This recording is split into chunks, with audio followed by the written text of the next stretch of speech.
I'm auditing this entire operation to show you how an evolutionary flaw was turned into $1 million a year lease, and how that lease becomes the hidden closer for some of the biggest trade deals on Earth. To understand the leverage, you first have to understand the system failure that is the giant panda. Biologically, they're carnivores. They have the digestive tract of a bear, yet they've made the bizarre evolutionary choice to eat bamboo, a plant with so little nutritional value they have to spend 14 hours a day eating just to stay alive. They're essentially running on a 1% battery at all times. And with its diet being 99% bamboo, it actually can eat up to 50 pounds of bamboo per day. Scientists can't actually agree on why pandas have black and white fur. It's kind of interesting because they don't have any natural predators in this region, and they don't have any natural predators, but they still have this black and white coloring that is offset by the green in the bamboo. So it's not really for camouflage. So what is it really for? And scientists have really found that even though they are black and white, somehow, some way, they do disappear in the bamboo forests of this region. Then, there's the reproduction issue. Females are fertile for roughly 24 to 72 hours once a year. If they miss that window, the entire production cycle is stopped. In any other natural system, this would be a dead end. But this is where the exploit happens. By being evolutionary helpless, they triggered the ultimate human patch, our nurturing instinct. We didn't just save them, we built a global infrastructure to subsidize their existence. But here's the question I came to Chengdu to answer.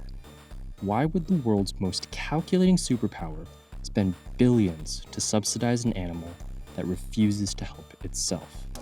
Well, now we're gonna head off to the Panda Express. It's a conservatory, basically where they breed a bunch of pandas. And so when pandas are born, they're the size of a little stick of butter, but then as they get bigger and bigger, they actually get to about 900 times that size. So giant pandas live in damp, misty forests across provinces of Sichuan, Shaanxi, and Gansu in south central China. We made it through. So we're gonna now try to figure out if there is a map. I think we've entered through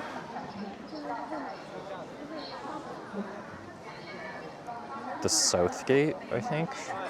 We're gonna try to head as far as possible. I would like a paper guide though, but I might just, oh, there's a bigger map over there.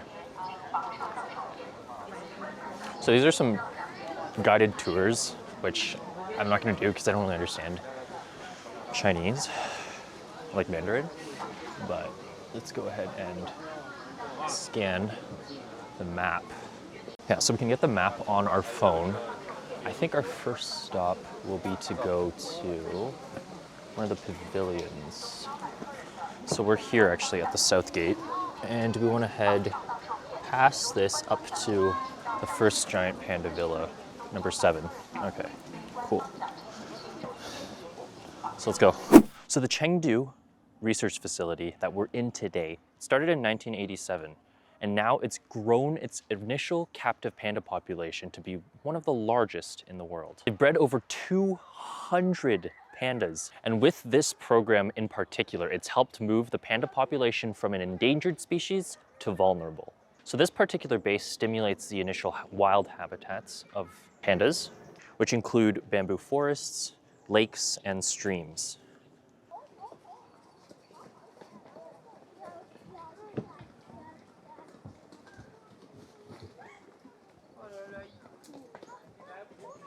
Dude, everyone's just running because they want to go see He Hua from this angle. That's kind of funny. But I guess you get the clearest path down there, that's why. And then they blockade it for the next section. Dude, look at this. They're like full on. Everyone's getting ready for this thing.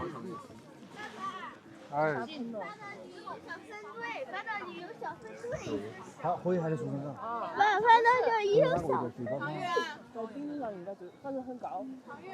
don't know, some of the images I'm taking on my phone seem to be better than this action camera, but they're all gonna be in portrait, so we'll see how it turns out. Like, that's all I'm trying to do. Whew.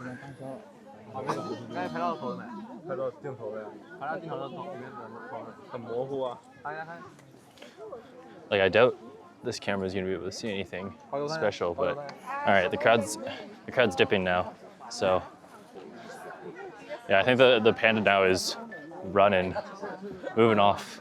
But that is, I think that is the actual famous He Hua that everyone was lining up for earlier. So you just got a quick glimpse of that. She's a little small, but that was awesome. I didn't have to wait the full on 2-3 hours that most people have to. So that's the line for the most famous panda in this entire sanctuary. Her name is He Hua. But the thing is, I was waiting in line for about 30 minutes and I gave up. I did not want to do that. I felt it was not worth it, but we're gonna check out the other pandas. But supposedly she is the famous one because she's docile. She has like this teddy bear sort of persona and she's very cute. Like, that line was not budging. I waited there for half an hour, did not move a single inch. So now we're gonna go try to find some red pandas here. I think, let's go up here.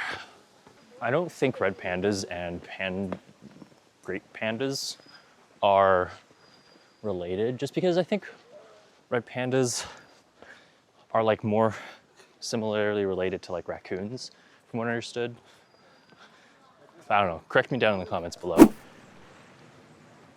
Okay, so now we've just passed the sign and we're gonna go up here to the first of our red panda enclosures.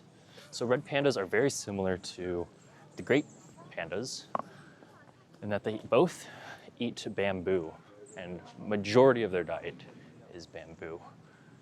And it's supplemented by insects and others. Oh my God, look at that. Now I know what you're thinking, Nathan, why are we even bothering looking at red pandas? But the thing is, biologically, they actually have a better spec sheet than their giant cousins.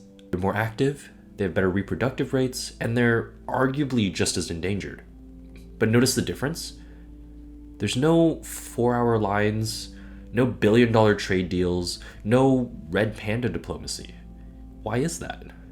Because the red panda doesn't have the same geopolitical user interface. It wasn't the one chosen to be the face of this monopoly. And here, the red panda is proof that we don't save species based on their ecological importance. We save them based on their value as a diplomatic asset. One is a miracle, the other is just a neighbor. And the reason for that gap is a calculated business decision made decades ago. Before 1984, China gave pandas away as gifts. That was Panda Diplomacy 1.0. Then, they realized the value of the asset. They switched to a leasing model. Now you don't own a panda, you subscribe to one. $1 million USD per year per pair. If a cub is born, that's $500,000 in a birth tax and a mandatory recall to China by age 4. It's the perfect biological monopoly. But as I started digging into the timing of these leases, I realized the $1 million fee wasn't the real price. The real price was hidden in the trade deals signed in the shadows of the panda enclosures. You know, this matters because it changes how we view conservation. When your local zoo gets a panda, they aren't just saving a species, they're often the down payment for a trade agreement your government just signed. It's a reminder that in a globalized system, even nature is a commodity. If you can control the world's most lovable asset, you can control the world's most difficult negotiations. While the rest of the world is watching the panda cam, the cuteness, and it's lovely to see, the real moves are actually happening in the fine print of trade ministries. I started mapping the dates of these panda leases against national trade agreements, and the coincidences between the dates started to disappear. Take Scotland in 2011. They received a pair of pandas, the first in the UK for 17 years. That same week, China signed trade deals for Scottish salmon, petrochemicals, and renewable energy tech worth over £2.6 billion. Or look at France in 2012. After years of negotiations, they finally secured a Panda lease. At the exact same time, they closed a multi-billion-dollar deal to supply China with nuclear technology. Even Australia followed the pattern. They got their Pandas right as they finalized a massive agreement to supply China with uranium. And this pattern is surgical. The Panda is the diplomatic closer. It's a high-value biological asset used to soften the public image of hard asset trade deals involving energy, food, and high-tech weaponry. And it turns this cold, sort of industrial transaction into a celebration of friendship while ensuring the host country is locked into this $1 million a year contract they can never truly cancel. So why does this matter? It matters because it proves that in this globalized world, this economy, nothing is just a gift, not even a bear. When you see a panda at your local zoo, you're not just looking at a successful conservation project, you're looking at a physical manifestation of a trade agreement. You're looking at the market budget for a multi-billion-dollar deal involving your country's energy, food, or technology. You know, we like to think of nature as something separate from politics, something pure. But this system shows us the opposite, that even the most helpless creature can be engineered into a high-stakes financial instrument. You know, if a government can use cuteness to distract an entire population from the fine print of a uranium contract or salmon monopoly, what else are they using? It forces you to ask what other miracles in our world are actually just well-packaged assets. The Panda didn't solve world peace, it just made peace profitable. As we move forward, the question isn't whether we should save endangered species, it's whether we're okay with them becoming corporate assets to survive. The Chengdu system is operational and it's expanding, and so the only question left is, who is signing the next lease? If you want to see more breakdowns of the systems hiding in plain sight, hit subscribe. I'm Nathan. Stay observant.